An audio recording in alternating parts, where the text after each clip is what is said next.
and I painted it with some primer because the primer shows up any imperfections like lumpy bits. And the other issue as well is that because I'm going to be painting it black, and the Hammerite primer was also black, it's hard to see where you painted it, right? So I thought, well, I'm going to prime it, and then I can see if there's any rust spots coming through. I have sanded it lightly because it was quite rusty. This is the bottom, obviously. It was really rough down here, so obviously I'm going to be painting it with black Hammerite paint, gloss, and so I wanted to just give you a bit of a heads up on the situation. Obviously I've got all the labels screened off with some, what would you call it, masking tape. So I'm basically going to leave this until Wednesday to give it plenty of time to dry, and then I'm going to probably start painting that black on Wednesday. In the meantime, I've also been touching up the petrol tank, and I got some nice red.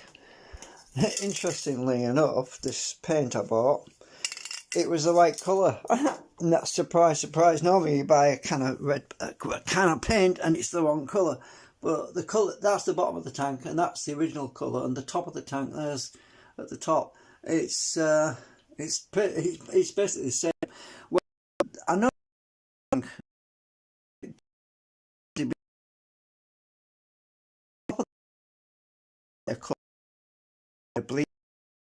the ultraviolet light. Obviously, masks. I've got things masked up.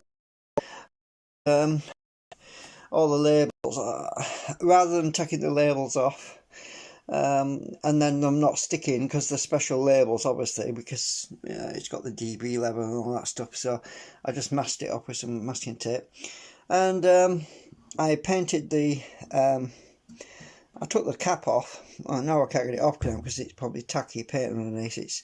I put the cap back on because I didn't want it smelly, but there is no petrol in it, so I drained it all off. But it's come out really good. So obviously I'll let that dry for a few days. Obviously there's a dent in the tank, so I can't really knock that out because you can't get to it really. Anyway, I painted the tank. Now, I'm getting a bit of grief from my neighbour. He's been moaning at me and saying, well, yeah, he doesn't like the idea of me having a petrol generator next door, but what he doesn't seem to understand is I'm not using the damn thing. It's only if there's an emergency and there's a power cut and we've got no electric for a day or two, or quite a long period of time, in which case I've got some means of boiling water, cooking, but even that's going to be short term. It means I've got to bring the generator onto the doorstep, and it's going to be outside anyway. So what's he moaning about? I just don't know, because I don't want the smell of petrol up my nose anyway. There's no in it right now anyway. It's stored in those bottles down there. In a very safe place. They can't even get knocked over or anything. They're in a safe place. I've got some of it in there, and I've also got a petrol can which has got about, I don't know, a quarter of a gallon in it. And yeah, I can't smell anything. So anyway, I have been thinking about alternative fuel systems. I have looked on the internet for HHO, and they're talking about there's certain designs that you can make a very safe hydrogen generator. Now, the key about hydrogen generators is to have a minimum gas storage area, so that you don't actually have the danger of flashover and explosions and things like that. And the other thing is to use a bubbler. The bubbler is basically a water barrier between the gas creator, and the gas goes through the bubbler, then it comes out the bubbler, then it goes to the carburetor, so that you can't get a flashover because of the water barrier. The water, ordinary water, acts as a flash, it prevents any sparks or any flame from travelling from the carburetor to the actual converter that produces the hydrogen. Now, I've been doing a lot of research on that, because I'm not saying I'm going to build one, but I am interested in it and I'm studying it to see how safe it will be. In the meantime, the flycatcher has, yeah, it's caught some flies. That's working well. But I only put that on when there's flies. I'm going to actually turn it off because I've got the door shut now and there's no more flies around, so it's caught quite a few. I can probably turn that off now actually, as well, because no point in having it on when there's no flies. It's caught them all. It's only when I got the door open, it's hot and sticky and I need some fresh air, and that's when the flies come in, obviously. Now, I wanted to talk a little bit about the HHO thing. Now, if you go on the internet, there's some videos. Let me just see if I can show you the main one, which is it's a very safe method. Let me just pull up this guy. I need to go to, sorry about this, I'm holding the phone. Let me just show you this video, and it might be worth you checking it out because it's a very good design. Now I've got some similar ideas, but I was thinking about something that was more a smaller design with a finer mesh system. Let me just find the history, my library.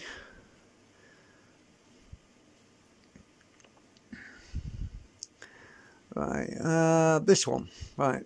So this guy has got this,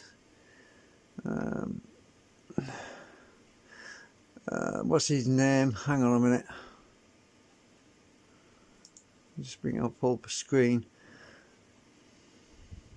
It does a few tests as well. Hi everyone.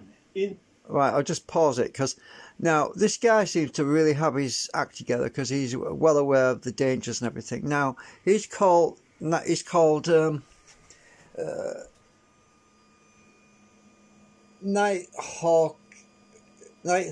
Light.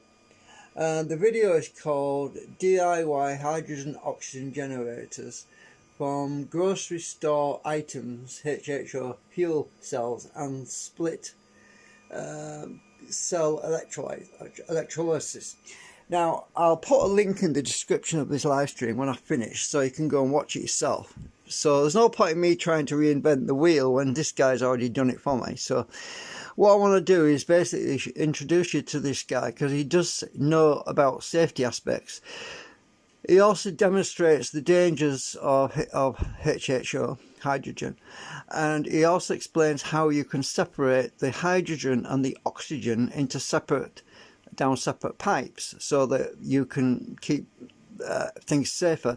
Now that is what's most important. If you've got combined oxygen and hydrogen down the same pipe, then you have a much higher risk potential. If there's an ignition source of some kind and it explodes, it could be extremely bad. So he shows you how you can separate the oxygen and the hydrogen down separate pipes. By doing so, you actually reduce the chance of an explosion. You also minimize any risk to yourself from personal injury. So I'm very impressed with this guy's designs. He has a few different designs. One of his most impressive designs is where he's got these two containers immersed in water to prevent this one. He's got that thing, and the cells immersed in water. The space, the area where the gas is minimal, so that minimizes the chance of an explosion. One thing you do not want to do, the last thing you want to do is store a large quantity of hydrogen in a large vessel, because if there is an explosion, you're going to blow yourself up. So what you need is to produce hydrogen in just the right quantity for demand for what say a generator requires, or an engine of some kind. So you reduce the chances of an accident happening, and also you have a safeguard because you've got water around it. So that is very interesting, and I'm very impressed with this guy's work. So I've been looking at some of this stuff because obviously we're in an energy crisis, and they're talking about really expensive fuel and gas and oil and all that stuff coming in the next year or two, and yeah, it's getting bad now as it is.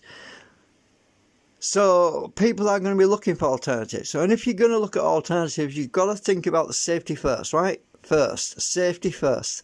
Think about the safest way of doing it. Don't just go willy-nilly and think, oh, I know better, I can do it better than that guy. Don't think like that. Think about the fact that this guy's done a lot of research himself. He's already proven, he's already shown you what's dangerous, and he's well aware of the dangers of it. And he showed you the safest way of doing it, building this sort of thing. There's been so many stories you hear on the news of houses that have exploded, and you would think, well, what the hell happened there? Well, I'm pretty sure that somebody was experimenting with hydrogen and blew themselves up, and that's most likely what's happened, apart from the ordinary gas explosion. But they usually just call it a gas explosion anyway, regardless of whether or not it's hydrogen or what, but they just call it a gas explosion. So you've got to be careful. It's dangerous stuff to be messing with, you know. And no matter what I say, there's always going to be somebody out there who will experiment and blow themselves up. It's always the case, you know, there's always someone like that, but that just doesn't know any better. But it's still worth looking into and researching, and think about doing it in a safe environment. I mean, for example, having the HHO generator outdoors, not indoors, so you don't have a build-up of, if you have a gas leak, it's not going to blow your house up. You know, you want it outdoors where the wind can carry away any gases that might leak. So think about that as well. You know, don't store it indoors. That's the worst thing to do. If you're going to run these things, you need to run them outdoors, really, for safety reasons. So anyway, that's enough of my waffling and ranting. As soon as I finish this live stream, I'll go and grab this link for this guy, and I'll stick it in the chat, and sorry, in the description box. I mean, I'll just stick it in the description box, and you can go and check it out. So yeah, as far as my free energy generator, I am still working on it. I printed 2 more segments. I run out of filaments, so it's half red and half grey.